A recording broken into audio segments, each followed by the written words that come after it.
Will there be a point where you are supportive of Joe Biden as president?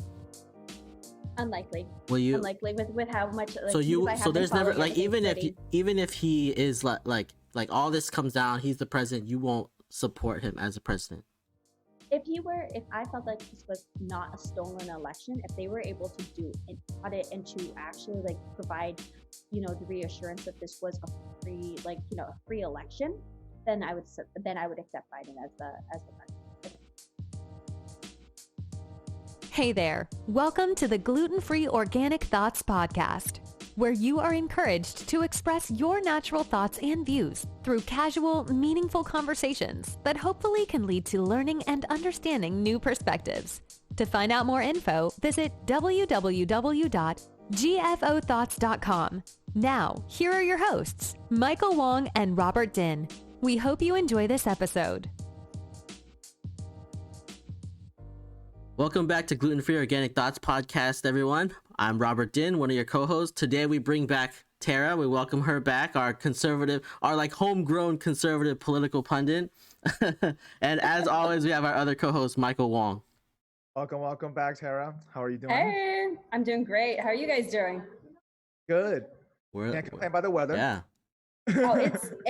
I went out eating last night, and it's very much eating in the freezing cold because I'm here in New York City, and we just had the blizzard. Yeah, you had that beautiful view back there. The beautiful snow though. The view's nice though. Yeah.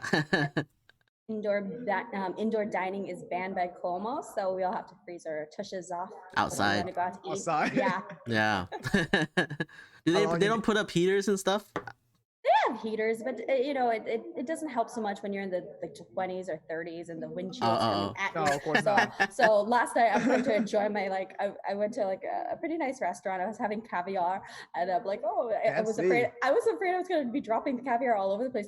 My hands were too numb to scoop this tiny little cute little portion. That's like a $5 caviar every piece that you drop down to the floor, Yeah. Just about. Thanks, Cuomo. So how long are you in New York for? For a couple of days through the weekend. Nice. I'm in and out of New York City as well as Washington and DC, and so it's they were having some protests that were here a couple of days ago because on Monday is when they started the no more indoor dining. So a lot of my friends work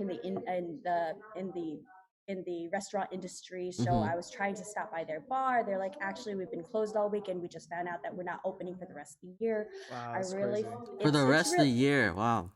Yeah. And with the weather being what it is here, it's not exactly the most holidays pleasant. coming up too. Think about it. The holidays. Exactly. Yeah. It's this gem of a city is, in my opinion. I love New York. I've lived here for about 8 years. It's turning into quite the shit.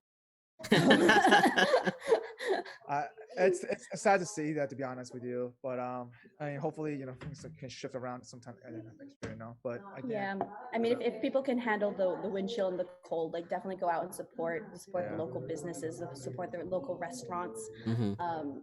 I'm in support of in Staten Island they had protests that were going on at one pub and bar to defy the curfew orders. So I stand with them with doing that. I stand with California for going against the curfew orders as well. Because I don't know, at this point in the pandemic, it's businesses it's anti-American to be shutting down the businesses and lockdowns that we're doing. Well, the curfew for me is a little bit extreme. I understand why they want to do the indoor dining thing, but the curfew is limiting hours. I don't even know what the curfew does. Who's going out that late anyways? What's the point of even having some random curfew? I don't know. Maybe I'm just getting old and I'm just always indoors and I don't go out that late anymore. But yeah, we're clubs definitely are not open, right? So what are you doing late at night? So why do we need a curfew? There's not going to be that many people outside anyways. Yeah. Even if you didn't have a curfew. All right. Coronavirus only, it doesn't come out at certain hours of the day. Yeah, only at night. It only shows up if you're standing up, not when you're sitting down. So, this is a very smart virus. Yeah. Targeted. It's very targeted. All right. So, what are you drinking, Tara, today? Are you sober?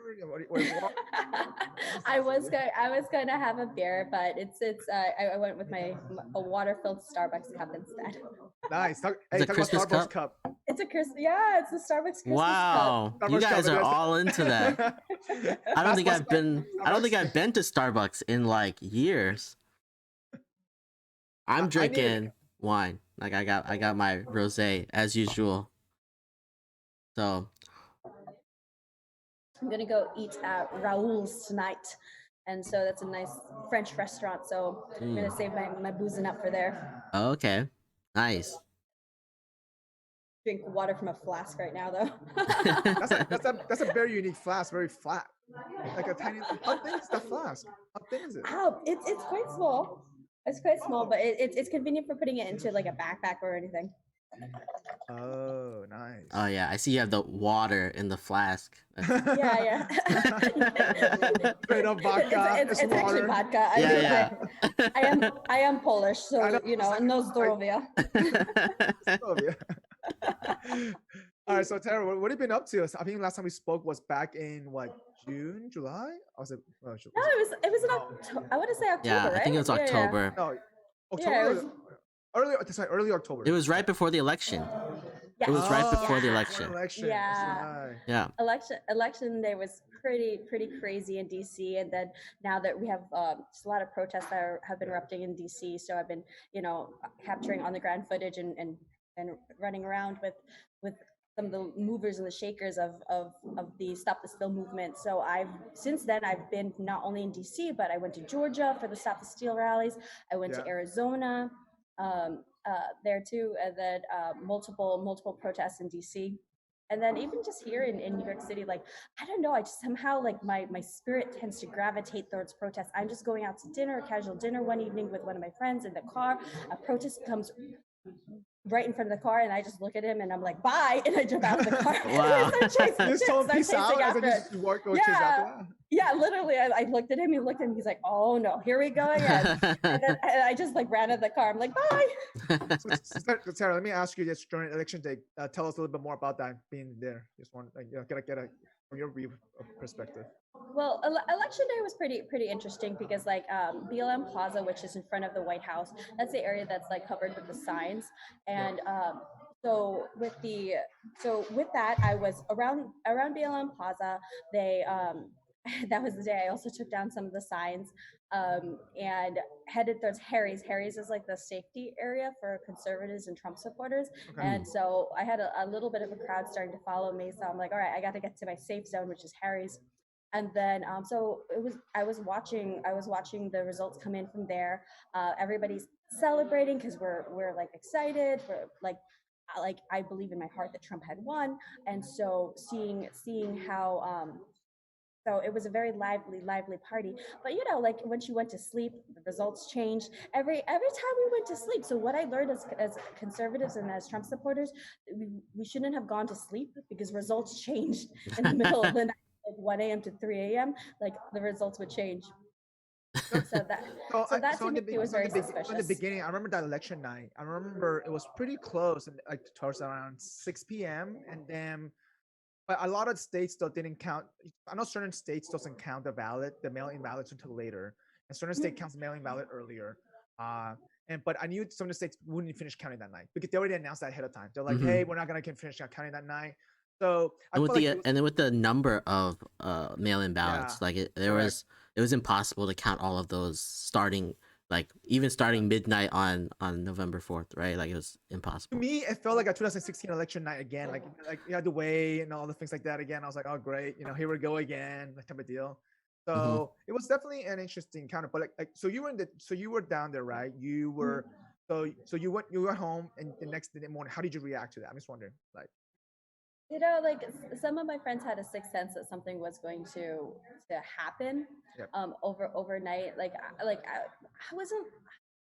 I wasn't surprised because I knew a lot of mail-in ballots were going to be coming through. But the part that was like pretty suspicious to me was like the amount that the number had jumped. So because like as they're counting in the mail-in ballots and everything, like to have such a huge jump in specific hours of the night when you're hearing stuff like, oh, a pipe's burst, so we have to stop counting. So like those type of like Oh, you talking testimonies or you talking about the accounts. Georgia burst? I think that happened that morning Mhm. of election, though. That morning of the Yes. election, I think one of the offices, one of the pipe bursts. I remember that. Hmm. And I So actually, they stopped that for 4 hours. I remember that. yeah. So in the middle of the night, they had said that a pipe had burst. It was probably around, like they announced for the media, for the watchers, everybody to go home around like 11 o'clock. No, but that And happened that morning. That happened that morning before the election. oh, the Pipe, morning before the election. yeah. Oh, okay. All right. Then I'm thinking of Yeah. the other Yeah. incident when they like had people at the arena stop counting. But there's Oh, there's yeah. all these different Mhm. accounts and stories That that adds up. start I see what you're saying. That start adds to up the whole thing. start to flood in. That like at that point the people were asking me like, oh, do you have any evidence? I mean, right now I have common sense. Yeah. But just you wait and stay tuned to see what kind of evidence is going to be pouring through. And then so that's when I started I went to Georgia, and I went to Arizona to watch the testimonies in person. I was outside of the Hyatt, listening to watching the testimonies were like 10-hour testimonies at the same time, like listening to people in the crowds and the speeches. And what's interesting is like just being there, you're all like I met people who were part of like the poll watchers who and being able to The talk ones to them. here that actually watch people and stuff like They're that. actually there, like seeing stuff happening. Stuff happened, yeah. Mhm. So like you talked to some of those folks. Yeah. So like just hearing all the different accounts, it's like highly like suspicious to it. And then it's when I went home and watched through all of the testimonies. Like I had my punching bag out while I was watching it, because like I would just get so angry to know that this kind of stuff is happening in the U.S. and to have that feeling of like election Yeah. tampering. And so the news was reporting saying like, oh, Georgia has audited. I'm like, no, wait a second. They were doing a recount. A recount is very different than an Mhm. audit. But then the news media is reporting that like, oh, Georgia has finished its audit. We were demanding for an audit to be had. And so they're reporting that an audit has occurred. And the average like layman person is not going to distinguish the difference between a recount and an audit. An Mhm. audit, like I'm a former auditor, an audit actually requires a review process, signature verification, like the validity if the person's like dead or alive, those basic steps. But it's a review to ensure I feel like the that it's media correct. didn't help the cause of, because they made use terminology, to be honest with you. Mhm. And I feel like, you know what makes me angry? How every state has different standards. Like, of counting votes. Like, come on, guys, it's a federal vote. Everybody should be aligned the same exact standard. Also, Yeah. how hard is it to count votes? Right? Like, how much different can you really do in a 1, 2, 3? Like everybody counts, right? Like how much different can you count versus someone else? Well, the thing is that also too is like every single what I look into this, so every state has different requirements on how the poll watcher have to be, because you need both parties to be the Democrat Party Yeah. poll watchers and the Republican side of things. They had to stand 6 feet, distance. Some of them couldn't even allow them to go in there. Some of them had to watch over the video. Mhm. So like the standard should have been the same across board, because this is a national election, not a state election. I understand that if it was a state election, that's a different story. Yeah, but there's also the whole like we want our states to have authority over what's going on, right? So then they have the rights to to state like power. That's what it is. The state power. the state power to do their elections the way that they want, the way that their state wants to, right? So Yeah. I think we definitely identify the opportunities for improving, Of course. because Yeah. like seeing how many the holes that do exist in the process. And it's unfortunate because like what one state does impact the other states. Mhm. And that's why you had like when Texas filed its lawsuits and the other states joined in, because like the activities of one state is going to have an impact to the federal outcome of the election. So there is an impact from one state to the other, and that's part of like the merit that they were trying to prove that the Supreme Court like had tossed out without even hearing. Like to not even give it grounds to hear the cases is something that was also very upsetting. As So what happened with the result of the Texas lawsuit? Did the Supreme Court throw it out? What happened exactly? They refused to hear it. They refused to hear the case. My understanding is that that it didn't have grounds because the activities of one state doesn't impact another state. and that to me sounds like kind of ridiculous. I'm not a legalese person, but I'm like, I can see that like the activities of one state, how it's going to be tossing its electoral votes and making its decision is going to impact the other, because ultimately we're all voting for the same two candidates. So the decision of one, But how does that impact the other. Yeah, how does Texas? I'm trying to understand how does the Supreme Court in Texas, I guess, because didn't Texas win red? Yes. So Texas that was work? suing. Yeah. Texas was suing the other states like Georgia and Wisconsin and Michigan, and so for the activities that how they were conducting their elections and their process. Gotcha. So that's Texas, and Texas was suing them, and then you have like 20 odd other states who also were red, and actually some Democratic states joined in on the suit as well. And so they joined in support of Texas and saying that the activities of Wisconsin, Georgia, Arizona, all these other states, Pennsylvania, are going to be impacting us, because ultimately we're going to be under the same presidency. So yes, there is an impact. So the Supreme that's Court my opinion. So the Supreme Court declined that to look at that. Okay, gotcha. Yes. But at that point, at that point though, what did the Supreme Court exactly say though? Like, is it because they don't have enough evidence to go with this motion, or is that more like they just? I'm just wondering. I'm curious to see what happened. They're making a decision, not first in reviewing what is going, like what evidence is being presented, because they just need to know if there is grounds. So that the decision wasn't based on if there's evidence, because the evidence is what's going to come about during the trial. The first thing that they need to establish is grounds, and so the grounds that they were suing for is the impact of one state versus the other. So they said that this isn't grounds for the suit, and they dismissed it without hearing the evidence. Interesting.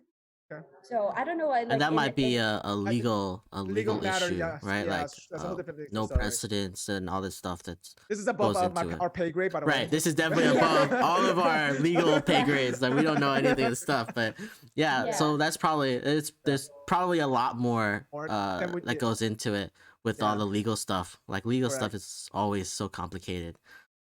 They make it purposely complicated, though. To be honest with you, that's true. Yeah. So Tara, let me ask you this though. So obviously, you've been busy, even before the election. Like so you some of those videos that we've been watching on YouTube, you just hit the ground and running, right? And yeah, I kind of fell into this just because I came up to DC just to support as part of the walkaway movement, to do the march there. But in my heart, I've always been very. If there's something I care about, I'm one of those guns blazing type of people, and that's the environment that I found myself to be in as soon as I. But let me ask you this though. So I saw some of those video confrontation. Do you feel like one of those? I guess let me ask like. You're trying to voice your opinion, and obviously people are just rude about it, right? And also at the same time though, that I feel like the other side sometimes try to get the best out of your emotion yourself. But do you feel compassion against those people in a sense though? Just wondering. Of course I feel compassionate towards them, because like the confrontations I had, like I can see through, like they're all dressed in black bloc clad and be hiding their faces, but there is a human that's underneath, and usually I can tell that they're quite young.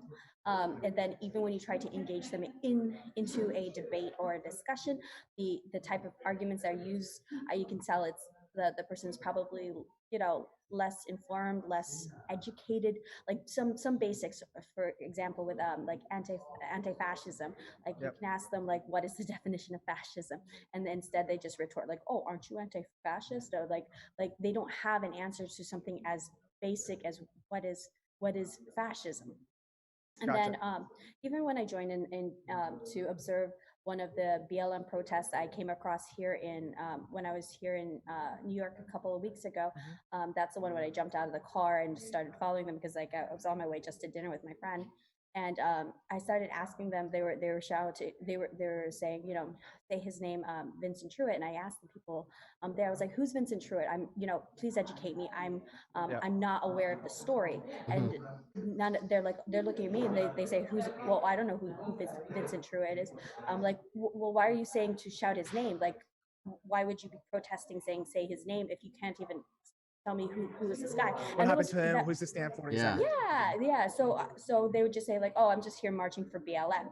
Right. And then and I asked But they're multiple following the people. movement of the group itself, but not without knowing that purpose, I guess, or what are trying to what message you're trying to get across. Yeah. So it's just in like these basic ground level conversations I have with people, like they're not very well informed as to why they're there. So I feel like that's when both sides, though. To be honest, I feel like that Yeah, happens. I think when you have a group of people, like there's Yeah. always going to be those people who just don't know what's going on, and then Yeah.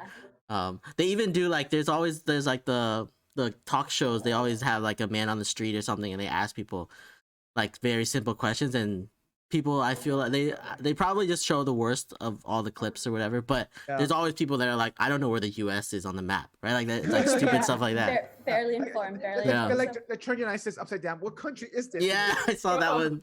There was one, they flipped the country of the United States upside down the map, my and they're God. like, what country is this? And they're like, well, I don't Korea? know, North Korea. No, it's crazy though. Like, you know, Yeah, for- to answer your question, it's true. Like you always have to be reminded that they are people, and that they are young, they're uninformed. Maybe if they had the same, that's the thing. We all have different exposures to information, and so we're all making decisions based on different information. But then we're coming into a battleground of it. Yeah. Maybe if we had the same exposure to information out there, maybe we would have been in alignment. So it's often when you're even getting into a debate with a person that they don't have the same information as you do, and maybe that they would have had the same value and same heart towards it. So I try to keep that in mind when I'm engaging with people and everything. So I don't, for me, like people do often attack me. It's from, like, hard though. Let me tell you. Like I feel like keep that in mind. At the same time, you're having that conversation or that kind of argument. It's hard to keep your own emotion check sometimes, and it really is, because at the end of the day, you're reacting still, right? But unless you have the discipline and mindset to do kind of the reaction of that, I just think it's very tough. I mean, especially like you have to be mature enough. How about that? You have to be mature. Yeah, for me, I have passion for the cause of it. So I am very unemotional when it comes to the people. I'm not judging them as being like hateful or evil or anything, because I don't know them. I don't know their story. They don't know me. They don't know my story. They don't know, like, my family came from communism, and that's where, you know, my dad's a Soviet refugee. So that's a lot of where my passion drives for seeing what's happening in this country, to trying to, you know, stop it in whatever way. I might have a small voice, but I'm still going to exercise it to the way I can, because hopefully that in a sense catches fire and helps others to also see what's going on. Because I feel like the people who are most passionate about speaking out against communism, it's when their families have had the experience of living abroad and going through it themselves, and then immigrating to the States and being able to recognize that. And so, like, that was my father's experience, but it's still my family experience, so it transcends within me. So let me ask That's you how this, my though. family experience was too, like running away from communism. That's why they are also very supportive of Trump and the conservative parties as well. So my both, I mean, me growing up in South America, Venezuela. So like my parents ran away from communism as well, and then twice, not just once, twice. And so it's a little bit different for their perspective. They're more of like, okay, I just want to know this doesn't repeat again in America. But not only that though, but also have the common sense to see the bigger picture as well, because they rather not have a image of being a dictator versus actual, the whole party, the whole government change, right? So it was interesting because my mom was split with my dad, but then eventually they came to senses like, you know what, they got to see the bigger picture, and so like for them they end up supporting the Democrats, I think, because they wanted to see the longer term in a sense. So it was interesting to see because they actually self-argue at that. Like you see the thought process. Like I was like, okay, it's interesting. And keep in mind, both of my parents are not educated. Pretty much grew like in a restaurant household. Ran businesses. They were entrepreneurs. So, but for them to kind of come to like, okay, this conclusion, it was interesting to see that. But I guess for that older generation, I mean, so that's definitely interesting to see that. But anyway, so going back to your all the different events you've gone through, all the different protests you went through, right? Like, what have you learned? I'm just wondering, like, what are the 3 things you think you learn from all those, actions that you capture, people you talk to? Well, the number one thing that I've for sure learned is what we see in mainstream media isn't the reality of the manner. So, like, why I've been trying to capture as much like footage and put that out there on my YouTube channel with the Polish American Brotherhood is because, like, you won't see the ground level conversations. You won't see, beyond what the headline's going to read. And a headline is so easily manipulated, and the way it's the mainstream media has its narrative. and so they're going to stick with that narrative. And like in my experience now with going against the narrative by showing depictions that are against the narrative, like having my stuff censored, and that to me is extremely worrisome, because I have a small platform. I just hit over 2,000 subscribers, but to see, like on my Instagram, on my Facebook, like I've been on Facebook jail now for 60 days, so I'm still carrying out my Wait, hang on. You're in Facebook jail? Hang on. Time out. Let's talk about that a little bit for a second. Wait, what is Facebook jail for those people who don't know what it is? Let's explain that process. I know what it is. Yeah. Facebook jail is it's censorship. So basically, if you say something that violates community standards, then you're going to be, you're not going to be able to live stream. You're not going to be able to post. Like your stuff is shadow banned. Did somebody like report you, or what was that exactly happened? Did you know? I wasn't notified that anybody had reported me, but okay. So in covering the ground footage stuff, I'm covering a lot of the Proud Boys, and so. And the thing is, I'm capturing a lot of positive imagery of Proud Boys, and I'm able to discuss with leadership and find out what they're really actually about, and how that they're like, and what they're actually trying to promote. And from the mainstream media sense, they're trying to if you Google them, they're said to be like this white supremacist group, and they're not. They're not. The leader Enrique Tarrio, he's a his family fled communism, and he's very vocal against communism, and he's Afro-Cuban. And he's run for Congress. Like, he's not a white supremacist. The group is not a white supremacist, and so, but that's the imagery that MSM is trying to promote about them. Mm-hmm. So, like, I just put up even a photo of Proud Boys that sent me to Facebook jail for 60 days, and I was live streaming the protests, and so that put me in. How did they inform you that you were in Facebook jail? So they do give you Facebook at least gives a little bit more of a detail versus YouTube just says you violated community standards and you get a strike. Facebook will identify the post for you, and then it will say that it violates community standards. So it will give you a specific post for it, and then you're able to contest it. I've contested it, but it doesn't go through. And there was nothing actual violent in what I'm presenting. And then I also got another strike when I connected the live stream of the Georgia hearing. So of one of the testimonies of the women. So I got a strike for airing the testimony. Like this, the testimony in the hearings, their affidavit. Are you serious? The hearing? Yeah. The hearing, really? Yeah, I got a strike for that. That's weird.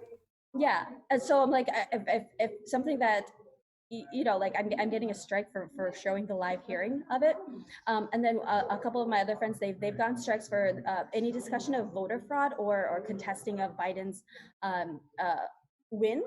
That is also grounds for. Wait, did you appeal it? Did you appeal any of those stuff? I appealed it, but it held through. Everything that I posted about the Proud Boys held through. Okay. Interesting. Wow. That's weird. That is, to me, that is definitely weird though. Yeah. So did you ever post a video? Did you talking to Brandon for during one of the conversation? I think back in November. I have some stuff posted with talking with Brandon, but that stuff didn't get any strikes on YouTube. It's I'm talking about Facebook and Instagram. Did you get any strike for that?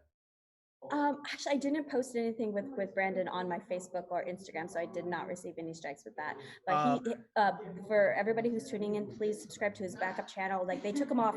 He had 167,000 subscribers, so that's the point with Brandon. They canceled his channel. They canceled his channel. I remember that. You told me about it before. Yeah. Wow. That's crazy.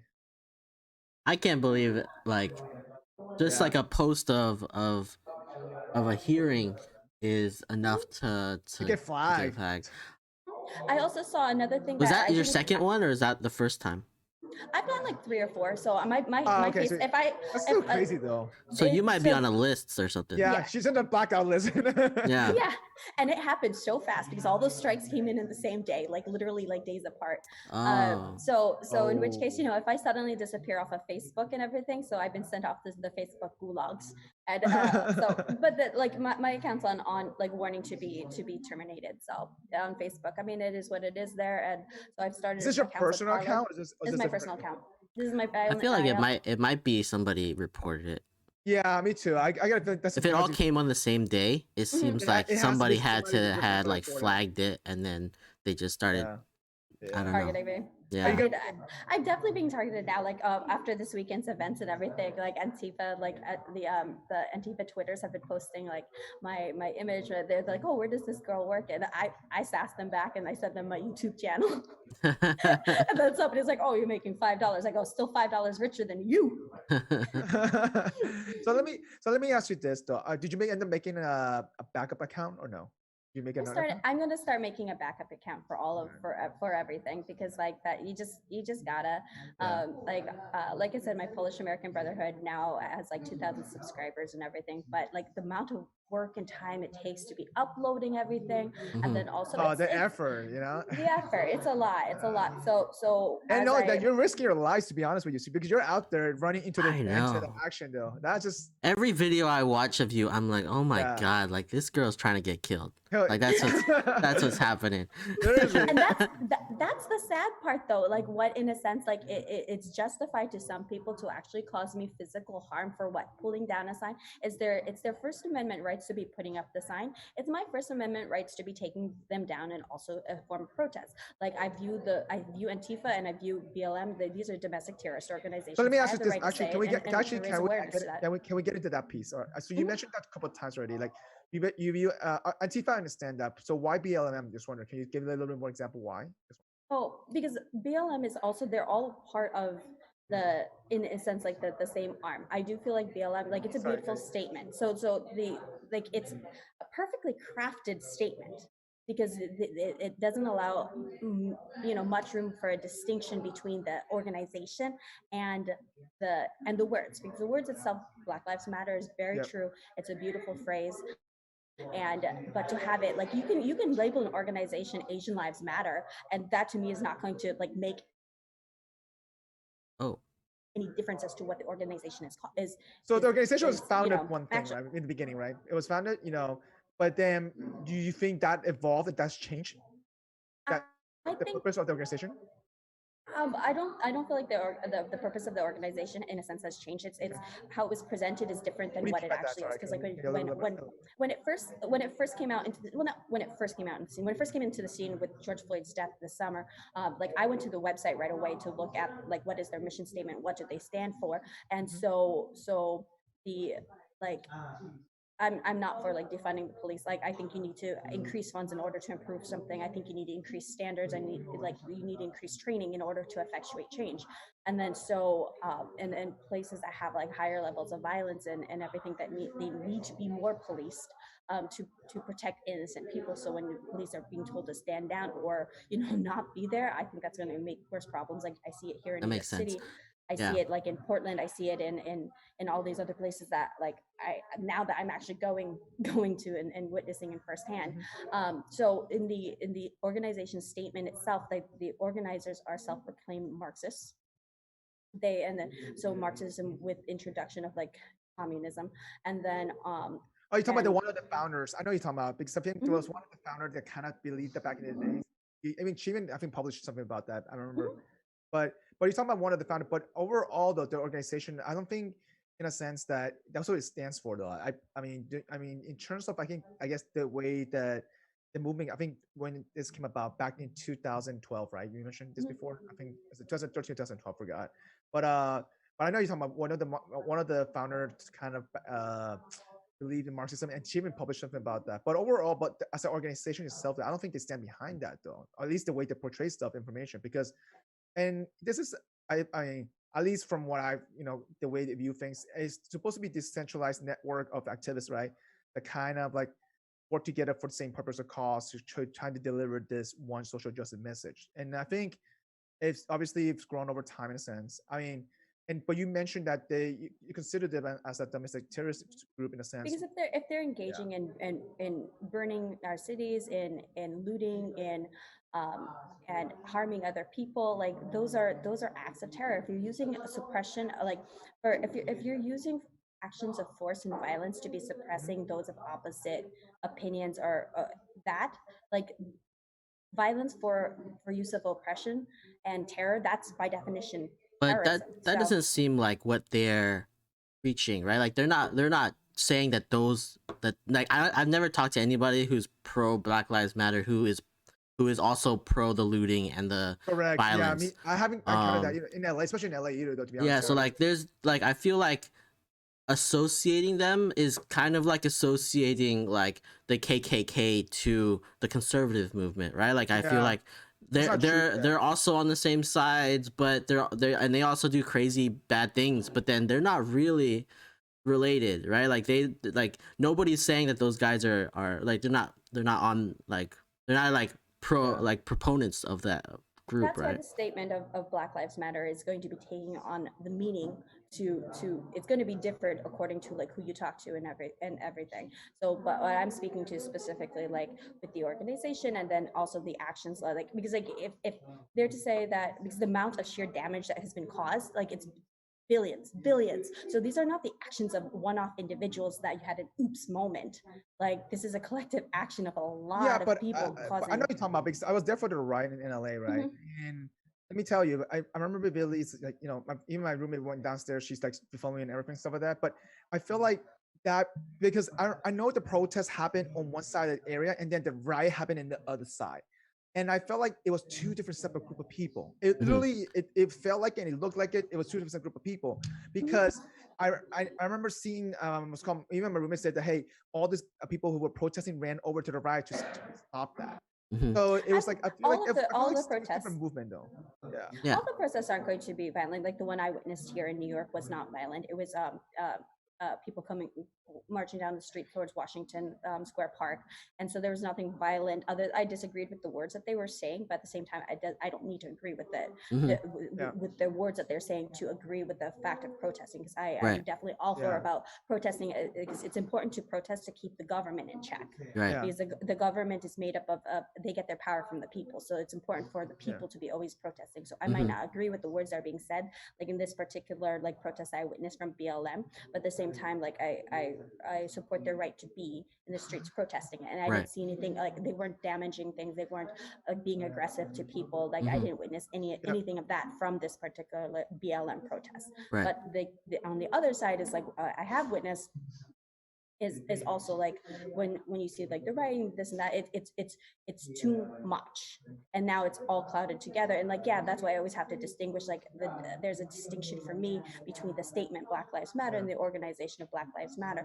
But like it's this Right, but I still don't think the organization is like proposing this as like, oh, our people need to go out and riot and do all this stuff. I don't think they're proponents of the riots either. Everybody lives in these communities, right? Like nobody wants these riots to happen except for these small groups of like horrible people who just want to take advantage of the situation. They're taking advantage. Definitely like Antifa. Yeah, and let me ask you this. I mean, we can't assume that. The reason why I'm saying that because I can't assume every Trump supporter is a racist, right? That's just wrong. Yeah. Being like, I personally, especially for that kind of takeaway, like I think overall the movement, at least the organization is trying to represent, I feel like someone's trying to damage that to a certain degree, but also at the same time, you do kind of have to follow the money sometimes, in a sense. So it has to be careful. I mean, but overall as a group, I think as their organization, I don't think they're trying to portray that kind of. They're not trying to promote violence. They're not trying to promote that kind of things. And where does the line draw where like the statement overcomes the original like background of it, right? Like so where does like like this movement of Black Lives Matter is like it's a positive movement that's going on, that we need to be aware of what's going on in our society, right? But and maybe you don't agree with the organization that's originated from it, but like at what point is that movement so big that it overcomes what the background of it is?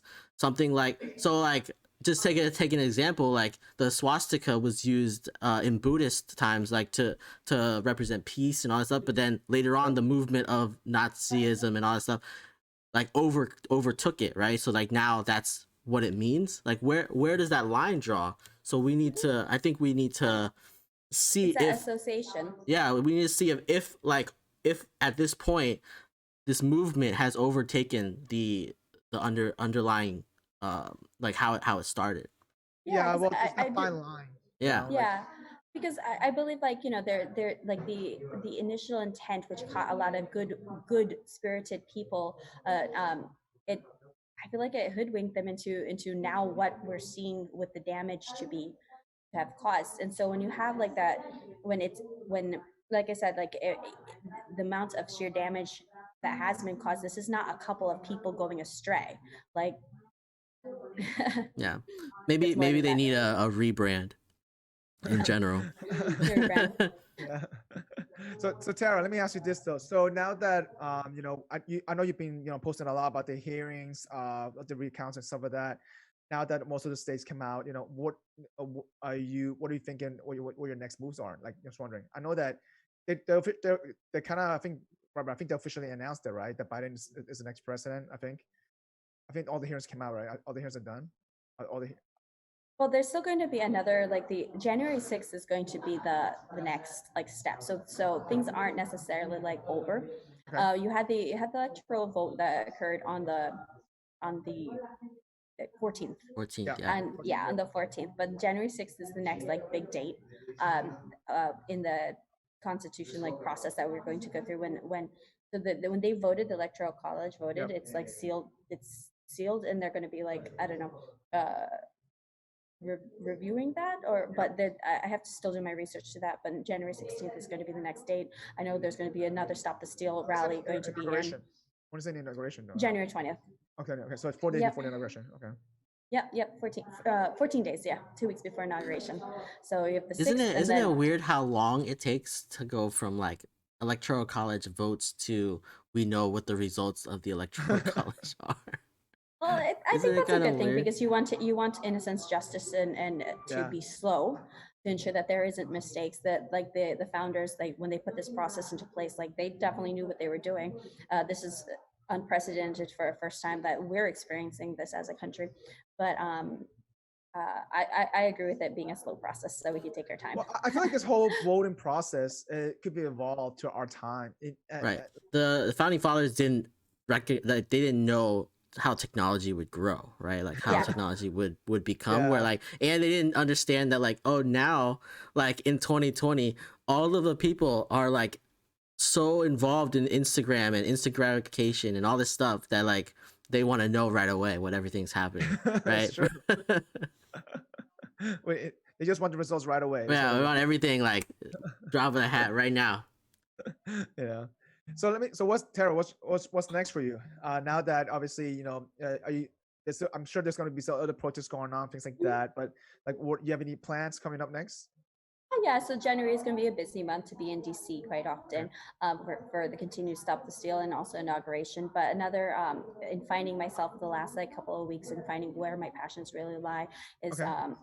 one with fighting domestic terrorism and raising awareness for that. The next is Okay. also censorship, because like as I've been trying to raise awareness to have my own voice stifled on social media platforms, that is definitely a big cause for concern, because I consider myself like to be I'm definitely a small fish. I'm like, why would you even bother trying to shut me up? Like, and the thing is, I even amongst my own like friends who are experiencing the censorship now, I'm like, why is this happening after elections? Like supposedly like after elections, if it's after elections, like aren't we the losers? Why are you targeting the losers?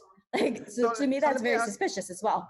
So let me ask you this. I guess one of the things I do notice though, they do like now, especially nowadays, social media platform, they do quote unquote like fact check stuff, right? Mhm. And obviously, I feel like I feel like when they do this, I don't know who's doing those fact checks. To be honest with you, I don't know how that works. Okay, I feel Yeah. like they're definitely there's sometimes they're wrong, and sometimes they miss stuff too as well, right? It goes both way, and I feel like in terms of not just election purposes, I think for facts in general, I feel like that's a big misstep in a sense that because I feel like that's kind of drives away from the platform, from their own platform. Mhm. Well, the difference now with the social media platforms acting as publishers. They're no longer a forum where everybody can come and speak like as a free space, but they're acting as publishers to what can be published and what cannot be. And so that is an infringement for First Amendment rights, because people try to say like, oh, if it's not, if you're not being locked up, then it's not First Amendment. But the spirit is there. Like if you're like the dangers that will happen in society, it's keeping people from having this discourse, because you have to have people of different opinions coming together and speaking. You don't want to have echo chambers. You don't want, a succession of everybody who's a conservative ideology leaving Facebook and jumping over to Parler, and then you'll have these echo chambers. So I think that's going to be a disservice to us, because we need to collectively have a space where we come together. But also, like, the when we're, in a sense, like, it is similar to like giving the power to the government to decide what is considered like hate, or what is considered what can and cannot be published out there. Like tech giants, big tech has all this power to be doing that. So when they have that power of saying, oh, it's misinformation, then like, what's wrong with like an opinion? It's as if people cannot think for themselves, and so that's another disservice that we're experiencing. The thing is that people need to understand that opinions are opinions; they're not necessarily facts, though, right? Right. And I think the average person, I guess they don't. It's not common sense, maybe, perhaps, I don't know. But also, we get. I think I get that companies are trying to be careful. Hey, not this opinion doesn't necessarily be fact, but most people take it. Sometimes they take it as it is, and then they repost and reshare it. Be honest. And I think people, when something validates what they're thinking, they're more likely to believe that it's fact than opinion.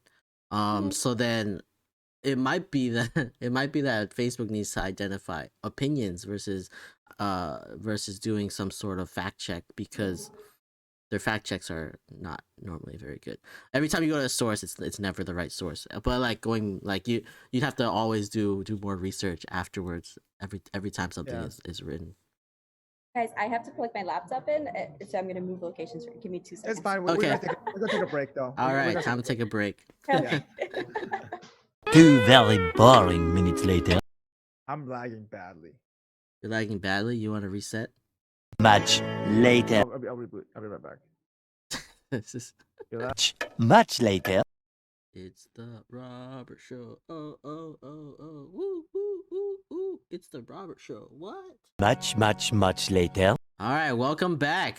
After some technical difficulties and everything, we're gonna jump right into our extra MSG segment. So who's gonna start? Mike, you want to start? I'll start here. I'll share my link with you about this little football game going on here.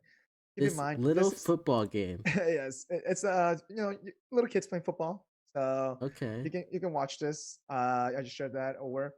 So pretty much for those who are not watching the YouTube, is I guess this was like a maybe a high school game, and this big guy who just caught the ball towards the end zone, but then he's getting tackled by the opposite team, but then he literally carries the defender across the finish line to score a Oh touchdown. my god.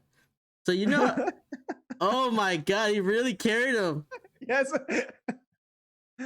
Oh my god. He picked him up for them carrying the How wait, how old are these kids? They're high school, maybe high school. I don't know. Man, this kid is he's strong. That's nuts. Yeah. Oh, that's funny as hell.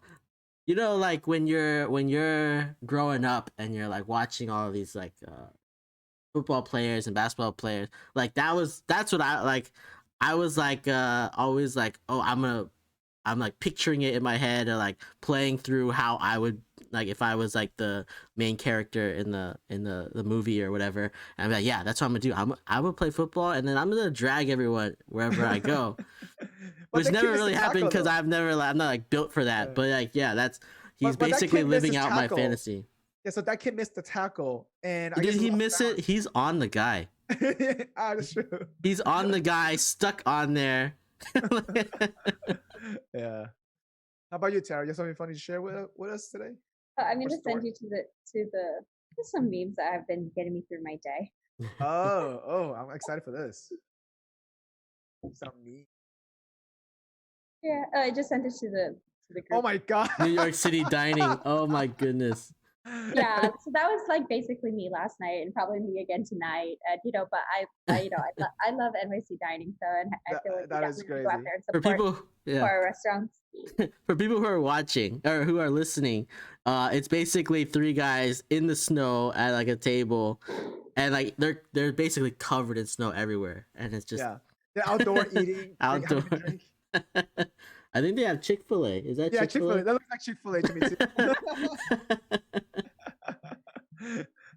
and it has a caption that says NYC dining, pretty much dining outdoor in the snow. That is so good. Nice. For me, I have this video. For people who are watching, this guy is he is spraying people's feet before they go into the house, and he has this funny song that he sings. I'm gonna play it for you guys. Let's see. Outside to the crib. Oh, this is the Get Low song. This is the Get Low song from Lil Jon. Yeah. It's the theme of it. It's just so funny. But why are they walking in the house with their shoes on? That's the question. Why do they need to spray it? They're not Asians. You know? I was about to say, I was like, that's the Asian biggest household. Take your shoes off. Yeah, that's the biggest problem. There is that they should just take off their shoes before they go in the house. But it is kind of funny though how you just made up the song. I know. And it flowed really well. So It did. He really made that up. I wonder if he makes it up on the spot, or if he plays it every time, or if he sings every time he. No, he does rehearsed that. He definitely rehearsed that for sure. I don't know. Some people are good. Some people can do it. Oh, so just improv the hell out of it. Yeah, some people are that good. Oh yeah, that's pretty funny though. That's pretty good. I think that made my day there right there.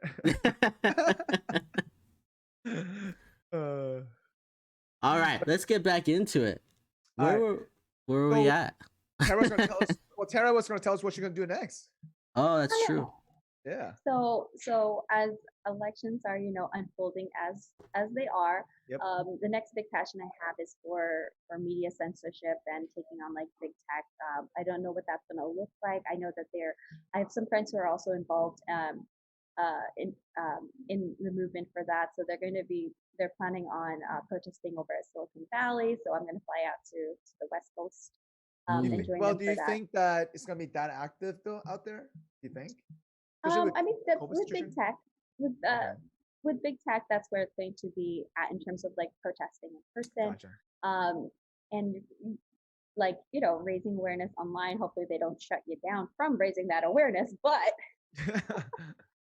that's true. Like, should we let her or not? Yeah, this is censorship. Misinformation. Click. Violation against community standards. It's right so there. Crazy how much power they have in a sense. I guess, but I guess you are using their platform in a way. So I guess, it's still in a sense like a private company, but when you have like these huge conglomerates that do hold like monopolies of social media with like Facebook and Twitter and then we have to start like using other platforms to, but it is, in a sense, I'm spending so much time to like have one message that I would tweet out, then reposting it on all these multiple platforms. But I'm finding out about other services, like instead of YouTube, using DLive. DLive That's true. Yeah, there are other services as well. You're right. Just the audience isn't as there. Like the adoption is not there for these other companies. You can even get on TikTok, to be honest, now too, probably. So I'm Shadowban on TikTok. Wait, what? Already? Yeah, that was fast, right? Wow. I had one video that went semi-viral, almost at like 500,000 views, and then so I noticed after that video, it was the one from November 4th, me taking down the signs at BLM Plaza and answering the questions for the doxers, because they're like they're asking like, oh, you said all lives matter, like, well, I'm like, well, all lives do matter, Black lives matter, Asian lives matter, so like you don't need to say anything in front of it, it's lives matter. But so that video went semi-viral on TikTok, and then I noticed after that, like the next video was still like kind of okay, but afterwards, like you can go into the analytics section of TikTok and you can see where your audience is coming from. So if your content's not being suggested to new users or to new people, that means you're shadow banned. Then you're shadow banned. So I quickly got shadow banned. Someone reported it? I don't know if anybody reported it because like it's not anything that's considered violence unless you consider taking down signs an act of violence. I don't think people always report just for violence, right? So people report just because they don't agree a lot of the time. Or they're offensive. I guess they're offensive, or maybe it's so it'd be offensive. That's so in terms of how I feel about being offensive. That shirt. Yeah, we were talking about that before we started the show. I was like, damn, that shirt, like, it just says a lot. It's funny. It's hilarious. I was like, I love that shirt. What I've kind of in the last, like, before I used to be very formal in my language and presentation and how do I speak to people. And overall, like, ironically, I do consider myself a very formal person, Yep. but I try to actually get myself even out of that formality, because like now in the way I'm viewing being PC, it's not doing anybody a service by saying, you're basically covering up something in flowery language that you're then smoothing across the message that you're trying to get across through, or you're to indoctrinate people into ideology. You use poetry, you use poetics and beauty of a language, but really the underlying meaning may not be so good. And the thing is, like, if the person's trying to frame something in a way that maybe they are actually being racist in what they're communicating, but then saying it in a PC manner, like, then it becomes acceptable just because of the poetics that's being used. Well, I think there's a time and place for everything, right? I mean, there's a time and place for everything to be formal and not to be formal. I feel like, I don't know, so this year alone, I'm learning a lot more about communication and the effectiveness of it. And there's a time and place for certain tones. There's a time and place for certain type of language. It's okay to be formal. I just feel like for certain scenarios, you may not need to be. But depends on it's truly comes down to who you are as a person and what you want to show, right? So for a certain situation, you may want to show not the formal side of you, the actual whatever emotion you're feeling, perhaps. Or it's also harder to connect when you're so formal, right? Like, correct. So you don't really connect to people when you're formal. You're very distant to whoever you're speaking to. It's not relatable. It cannot be relatable sometimes. Yeah. And then also, I feel like, but there's so much amount of like conditioning to the language and the choice of words that we're using that we become so sensitized that to the use of certain words, like when, as opposed to like the meaning that they're trying to convey.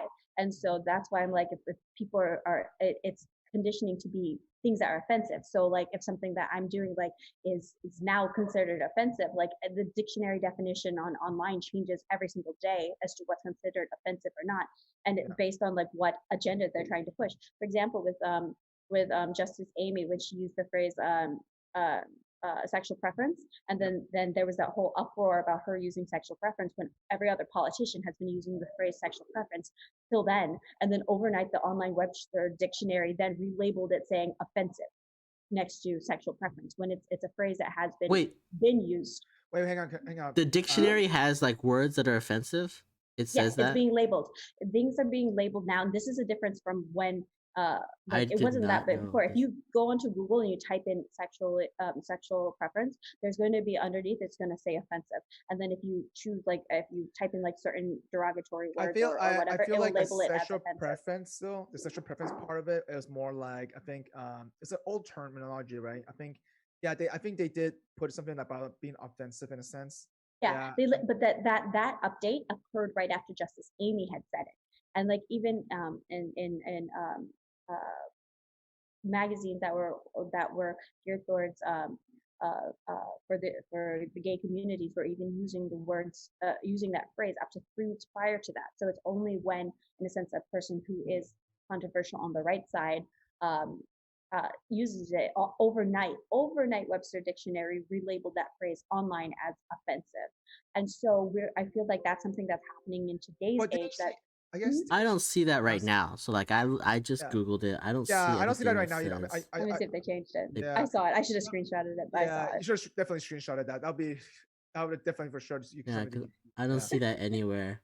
So, but let me ask you this: didn't she? Didn't she had a hearing with the Senate, right? And I think this is what happened, right? That she pretty much denounced the term sexual offense to the LGBTQ community. Isn't that what happened? I'm trying to remember the whole story. It does. She just used it in you see it? I was looking at sexual orientation. Sexual preference, it says the term sexual preference is used to refer to sexual orientation, is widely considered offensive in its implied suggestion that a person can choose who they are sexually or romantically attracted to. The definition got rewritten as soon as she said it. Yeah, it's offensive. That's Why is And it so, but offensive? that's a new thing that words in our language are being now being defined as offensive or not offensive, as opposed to leaving it up to us to see if we define as something offensive.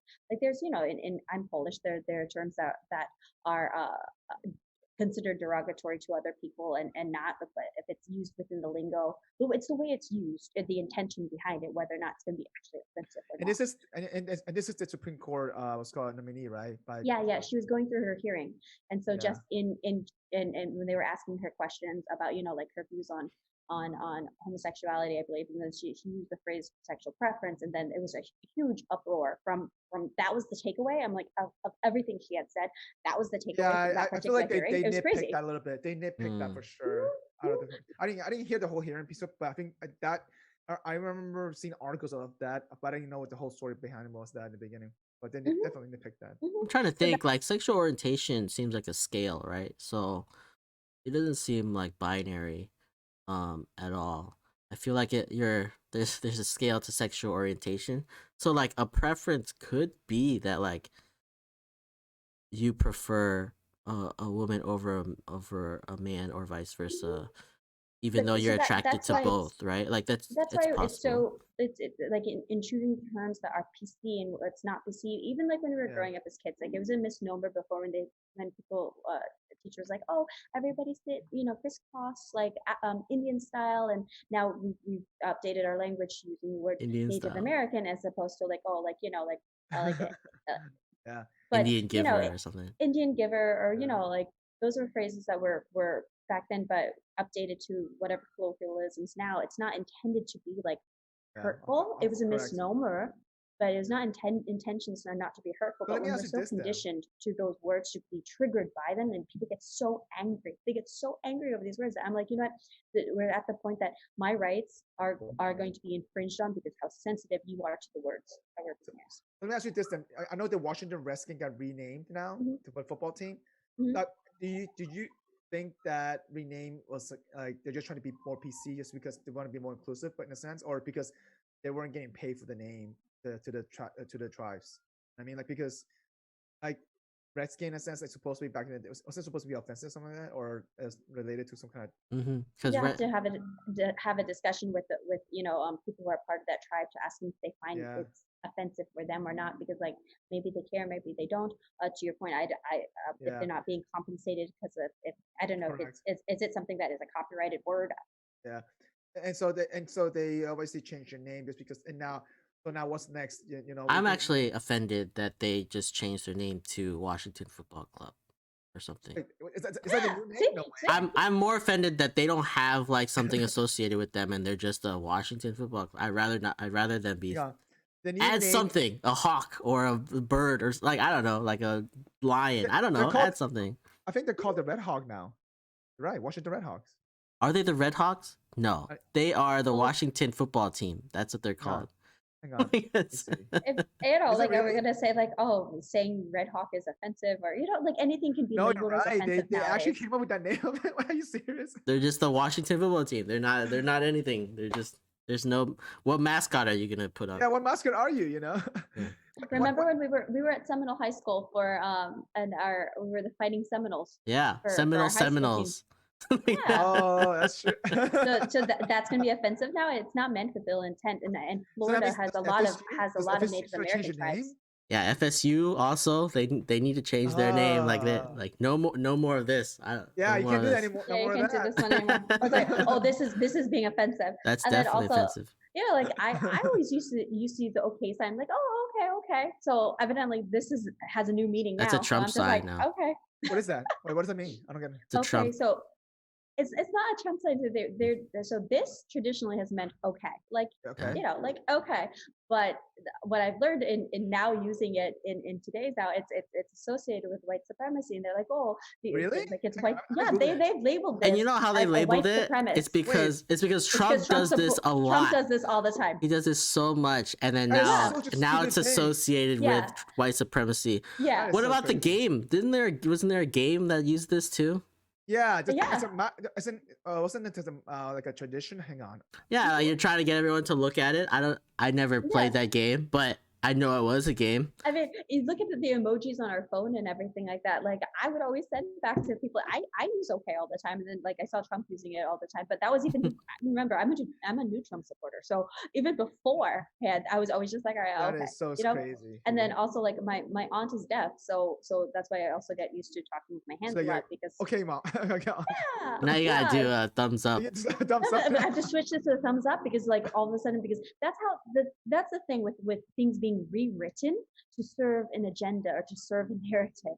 It's because like they don't like they're taking a sign that Trump uses or that Proud Boys use and everything, and they're like, oh, we're gonna relabel that to mean white supremacy so that we can use this as some sort of evidence of this in a sense like vice or value. Something, I guess I see what you're trying to say. They're trying to turn something that's traditional or used, turn it against it as a negative connotation in a sense, right?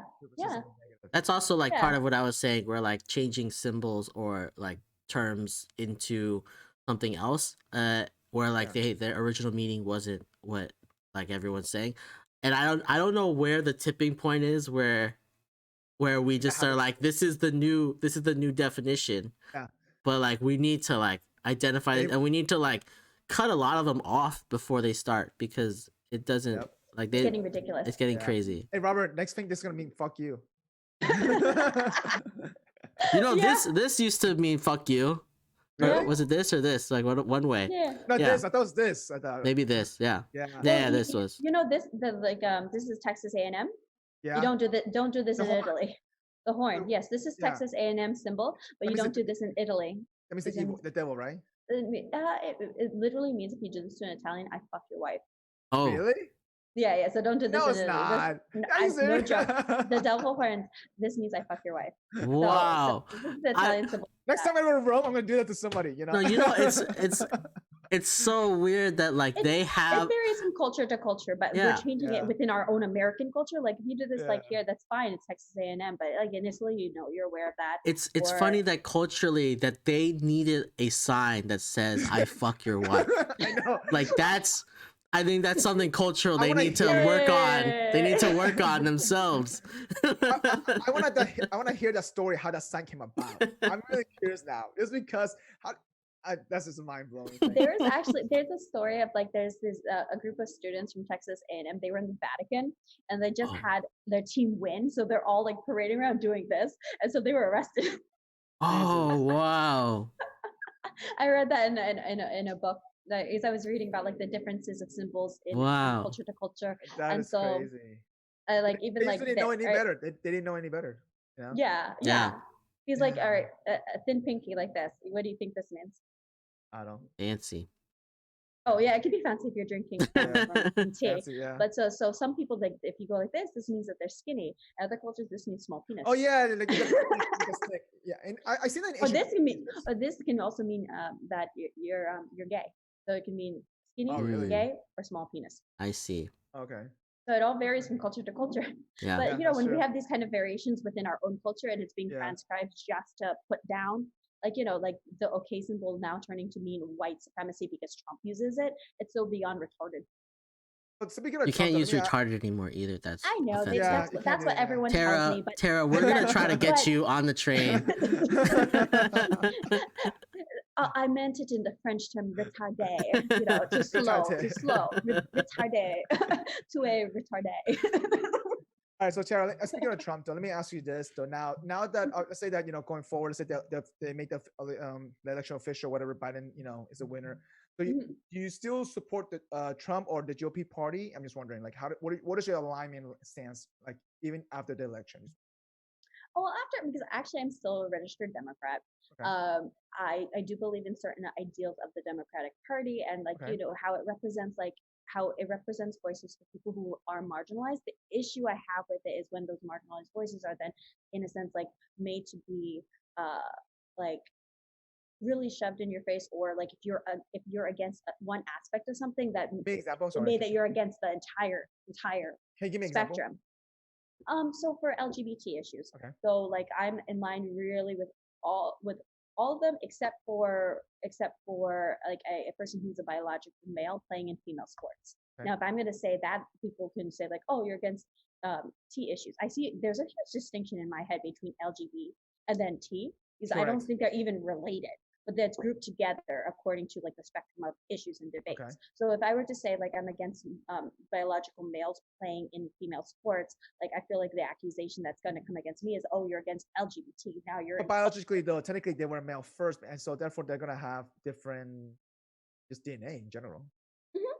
Because like I feel it's unfair for a guy who has like whatever testosterone levels to be playing in a female sport. I mean, like, come on. I'm like, that's not fair. Come on. That's just like common sense now. But isn't it anti-feminist though? Shouldn't we just have one like record and all that stuff? Everyone just play together. Isn't that how it should be? We should just be like, you know what? Get rid of the male, female, everything, and just everybody play together. Just co-ed. No, I believe in that. There's some gender roles out Wow, there. I thought we're all equal. That's what I thought. That feminism has ruined everything. Like seriously, like I'm like a guy opening a door for me. But I thought like, you were feminist. Aren't you feminist? Oh, me? I am not a feminist. Oh. Wait, hang on. We have to talk about that in another episode. This might be another episode. Yes. Not a feminist. I am not a feminist. I think feminism has ruined everything. That statement surprised me, to be honest. Yeah. But okay. Yeah. But anyway, so going back to you were saying though, like, so you're saying that some of the stuff is still aligned with the Democrat Party, but but my beliefs and values are above like party lines, whatever they're going to be labeled as, and then so my views are not fully like supported on either end of the spectrum. I feel like probably with the shift on how I see the Democratic Party to have gone to be more left than I personally am to see like in terms of abortion issues, in terms of LGBT issues. Also, like I'm for capitalism. I think people should work and advance ourselves that way. So I'm not for the fully socialized society. So you're saying that that means you still have some conservative views with some partially a little bit on the left side as well. I feel the same way to a certain degree, but I feel like going back to what you're saying, that what values align to this matter what they label. Yeah, so I'm going to be going, like as each candidate comes up, I'm going to be assessing them for who they are, what they believe in, and how that best aligns. Whether you call yourself a Democrat or Republican, will there be a point where you are supportive of Joe Biden as president? Unlikely. Will you? Unlikely with how much. Like, so there's never like even if he is like all this comes down, he's the president. You won't support him as a president.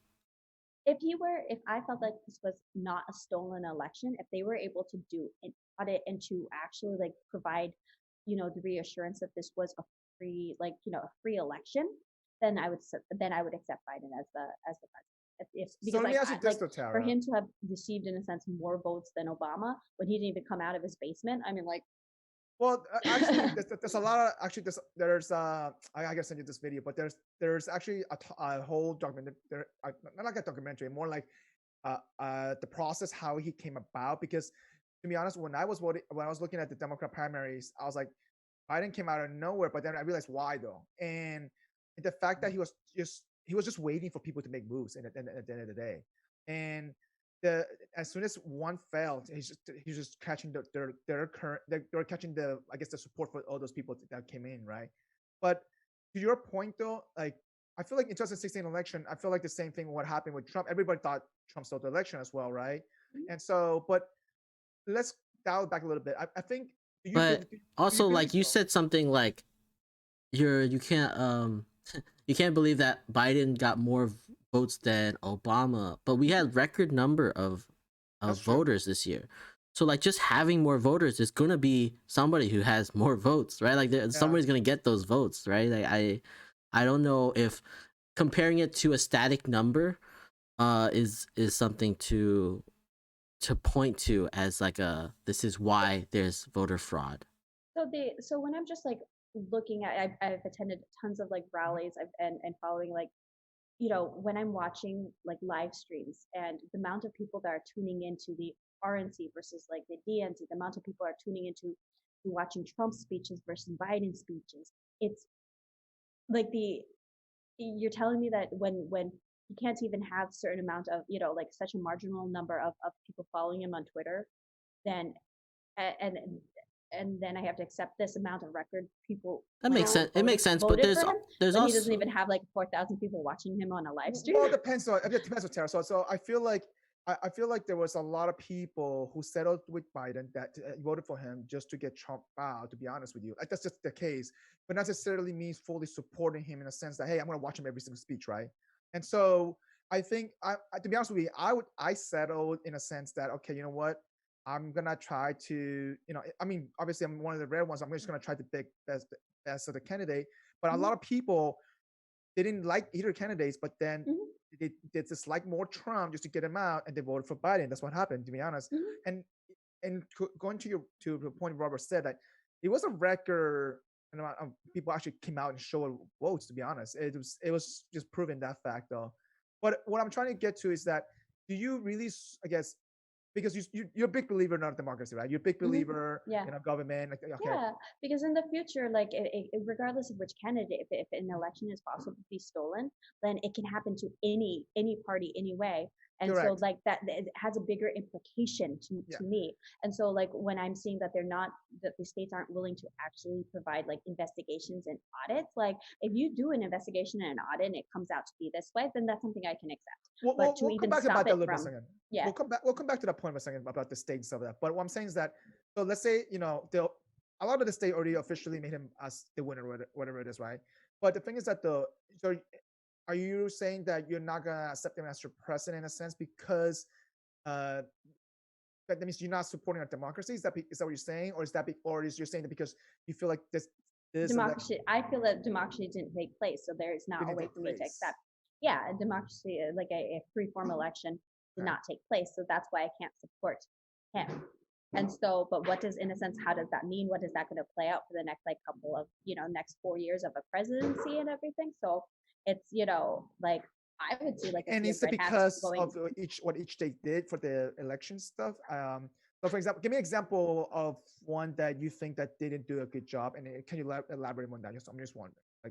All right. So following like the Georgia hearings, that was like pretty interesting to have like suitcases appearing in the middle of the night. They have video footage of this type of evidence of when everybody is sent home, and then for ballots to be coming out from underneath a table, but as opposed to everywhere else. And then they show people like sticking in the ballots multiple times. And so you're saying but there's video of this. Yeah, there's video of it. But is it cut out of context though, or is it just like a 10-second, 20-second clip in a sense? No. It's because I've seen security footage. So I've seen security. So I know Georgia does this. They have live stream security footage for people to watch. But I've noticed that a lot of people just cut out of footage from certain things. But we don't know what they're doing because you can't hear it. There's no audio behind those footage. But you can see like those ballots are coming out in suitcases underneath after they sent everybody home. And then you can see like with the Dominion software is the same that is used in Venezuela. So they've been proving how like you can switch the vote, like what is on a ballot versus what actually comes out when it's put in. So like these type of evidence that we're seeing in the hearings, they're not even being heard. They would have caught that in the recounting, and they would have caught that in the audit, though. That's the thing. They're not auditing. That's the thing. They didn't do an audit. They did a recount. But if you're counting the same ballot, they did a hand recount, though. They had a hand recount, though. Yeah. But if the hand recount, so like if you see a ballot that says it has Biden and nothing else that's checked, like audit is when you're going to do a verification step on the ballot itself. A recount is going to just like. I think the hand recount was part of the audit, isn't it? I could have sworn that was. For Georgia didn't do an audit. That was part of the protest that we were there, like saying like do an audit, not a recount.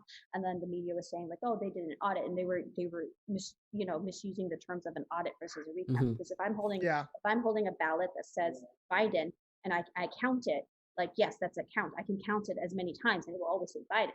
But to do an audit, it's going to be signature verification, checking that the person's alive or dead, checking that it's a valid, address, checking like that kind of stuff. And then also being like, is this suspicious that like you have, only one person is voted and not anything else?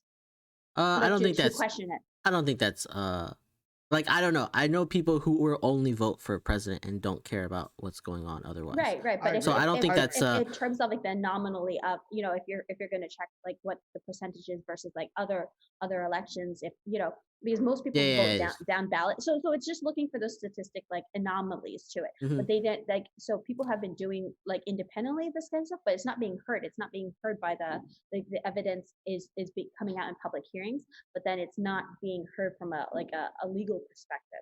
Like you have testimonies that are sworn affidavits that are coming through. That's what the public hearings were all about.